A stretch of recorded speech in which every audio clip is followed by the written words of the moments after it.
मैं ख़ास करके उनसे कहना चाह रहा हूँ जो एलपीजी ऑटो चला रहा है रेंट पर, उनसे मैं कहता हूँ अभी जस्ट एलपीजी ऑटो को बंद कर दो, मत चलाओ आप। सलाम हिंदुस्तान दोस्तों, welcome back in our new video guys. आज का जो मौसम है गाइस, थोड़ा बारिश बारिश का मौसम बना रहा है, बट बारिश होगी नहीं, ठीक है। और देखो निकला हूँ, मतलब कितना लगभग 11 का वक्त हो रहा है अभी, लेकिन मौसम जैसा अगर आप देखोगे, मैं एक बार आपको दिखाऊँ, क्योंकि अभी मैं ना एक बुकिंग उठाने के लिए आया हूँ, इसलिए मैं वीडियो तो ही बना रहा हूँ।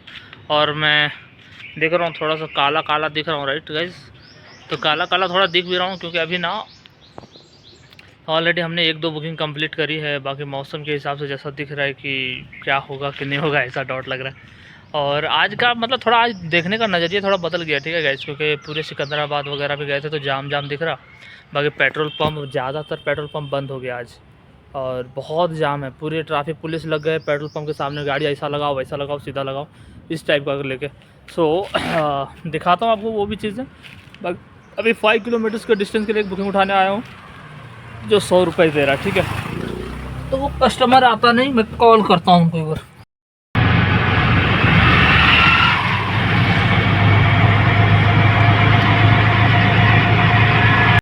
गाइज़ अभी देखो गाइज़, शाम के वक्त हो गया। देखो यार, इतना मतलब देखो वीडियोस में कभी ये मत देखना, बहुत तैयारी से वीडियोस नहीं बनाने वाले हैं, ठीक है। मैं अगर अच्छा नहीं दिख रहा हूँ तो बस नहीं दिख रहा हूँ, ठीक है।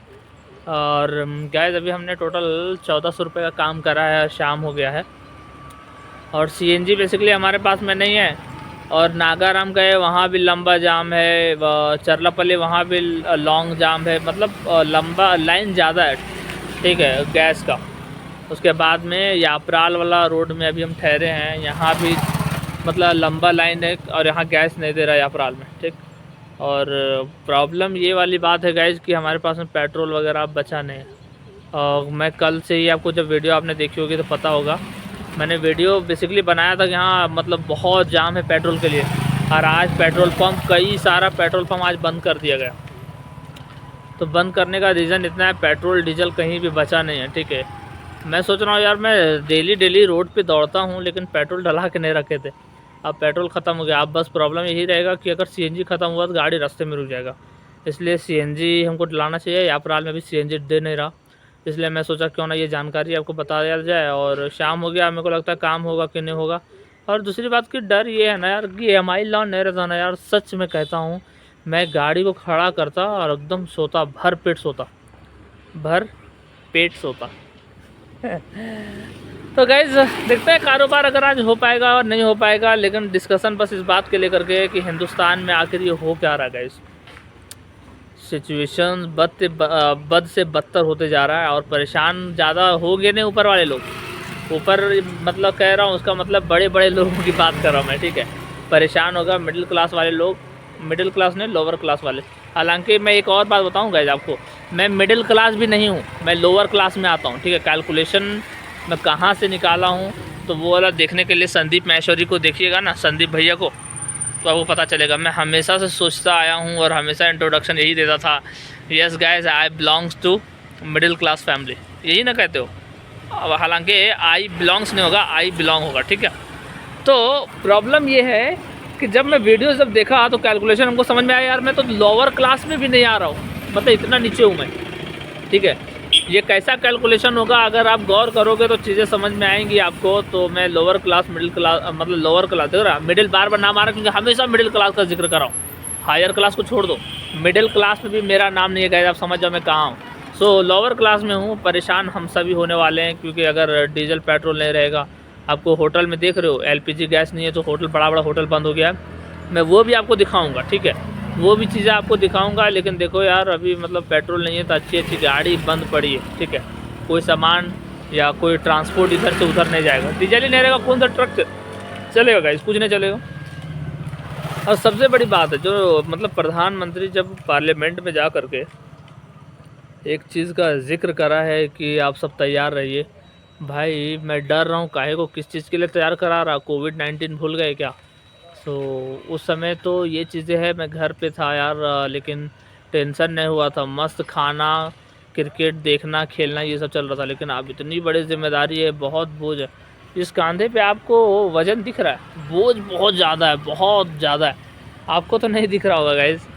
सो गाइज़ मैं क्या क्या कहूँ यार, क्या क्या कहूँ। काम तो आज होना बहुत मुश्किल है, लेकिन अपनी मैं कहानी बता रहा हूँ। देखो मैं आप एक और बात कर रहा हूँ, अगर हैदराबाद में कोई भी अगर ड्राइवर चल रहे हो, चाहे एलपीजी वाले से मैं अक्सर कहना चाह रहा हूँ कि गाइज़ हम आपकी कंडीशन को समझते हैं, एलपीजी वालों की कंडीशन इतनी ख़राब हो गई है। आप जब भी जाओ कोई बुकिंग लेने के लिए तो आप उनको बोलो मैडम या सर एलपीजी देखो बहुत महंगा हो गया गैस, तो आप हमें 30, 20 या 50 रुपये अकॉर्डिंग टू द ये किलोमीटर्स के हिसाब से आप बोल देना उनको कि कुछ पैसे बढ़ करके दे दो सर, क्योंकि ये महंगा हो गया है। देखो मैं क्या बोल रहा हूँ, अगर आप मतलब प्यार से और कायदे से तरीके से बोलोगे ना तो वो खुद ही समझ जाएगा कि हाँ यार ये करेक्ट बात बता रहा है, ठीक है ये है। अगर उनको देना होगा तो ऑफ कोर्स देगा पैसे, क्योंकि मेरा मालूम है ये चीज़ें कि गैस का रेट इतना कुछ बढ़ रहा है, लेकिन एक भी रैपिडो ओला उबर में पैसे कोई भी बढ़ करके नहीं दे रहा, ठीक है। तो आपसे हम कहना चाह रहे हैं ऑटो वाले भाई, आप जब भी जाओ लोकेशन पे कॉल पे मत बोला करो। जो कॉल करते मैडम लोकेशन कहाँ है, सुचित्रा है, कहाँ है, कुमपल्ली, मैडम 50 रुपये बढ़ के लगता, वो वाला ठीक नहीं रहेगा। देखो बंजारा हिल्स का बुकिंग है, मैं कह रहा हूँ कि पहले लोकेशन पे जाओ और वहाँ पे मैडम को बोलो मैम कुछ बढ़ करके डालो, गैस का रेट ज़्यादा हो गया।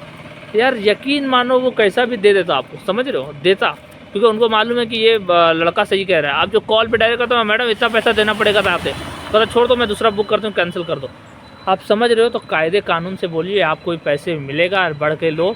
ओला उबर रैपिडो के भरोसे रहोगे, ऑटो बेच करके भी तुम चले जाओगे। रेंट वाला ऑटो अगर कोई एलपीजी चला रहा है तो मैं ख़ास करके उनसे बोल रहा हूँ कि अगर रेंट पे अगर एलपीजी ऑटो चला रहे हो तो एलपीजी ऑटो को रोको, जमा दो और घर चले जाओ या दूसरा ऑटो ले लो। एलपीजी ऑटो रेंट पे भी मत चलाओ, अभी बहुत मुश्किल है गाइस। समझ रहे हो मेरी बात को, नहीं समझ रहे हो गाइस? मैं आपसे ये कहना चाह रहा हूँ, रुको ज़रा सा बदलता हूँ पोजीशन, चक्री पूरन कापरा, एक सेकंड गाइस। मैं ख़ास करके उनसे कहना चाह रहा हूँ जो एलपीजी ऑटो चला रहा है रेंट पर, उनसे मैं कहता हूँ अभी जस्ट एलपीजी ऑटो को बंद कर दो, मत चलाओ। आप रेंट पे एलपीजी ऑटो को चला करके आप बहुत नुकसान कर रहे हो अपने आप का गाइस। सुबह से शाम तक के खाली आप लाइन लगा रहे हो और रेंट भी डालोगे। रेंट वाला ऑटो को मैं कह रहा हूँ एलपीजी ऑटो तो जमा करके घर चले जाओ या दूसरा कुछ काम करो, समझ रहे हो। सीएनजी ऑटो है तो कुछ देर के लिए फ़र्क नहीं पड़ेगा। एलपीजी सुबह से शाम तक के लाइन लगाओ, प्लस में जो गैस आपको 55 रुपये 56 रुपये में आता था वो 100 रुपये चले गया, 97 98। उसके बाद में उसमें अगर जिसमें गैस अगर आप लाते थे 1000 रुपये का ना तो काम कर लेते थे कितना, लगभग 4500 रुपये का। लेकिन अभी क्या है 2000 रुपये का गैस जा रहा, ठीक है, डबल का डबल पैसा जा रहा है। प्लस में पहले एक और चीज़ सुन लो, उतना गैस तो देगा नहीं, 2 किलो कहीं 3 किलो देने की बात करें, इतना ही गैस देगा। बहुत महामारी चल रहा है अभी, समझ रहे हो। तो गैस मैं बस इतना कहना चाह रहा हूँ आपको, एलपीजी ऑटो वाले अभी मत चलाओ, थोड़ा सा वेट कर लो, क्योंकि बहुत ख़राब सिचुएशन हो सकता है और आगे, ठीक, क्योंकि गैस आ नहीं रहा है उधर से, जितना बचा हुआ वही वाला स्टॉक धीरे धीरे आपको दे रहा है, समझ रहे हो। एलपीजी ऑटो चलाना बंद करो भाई। गाइस आपसे मिलते हैं, तो सब्सक्राइब करिए मेरा चैनल जिसका नाम है गाइस वारिस वायरल।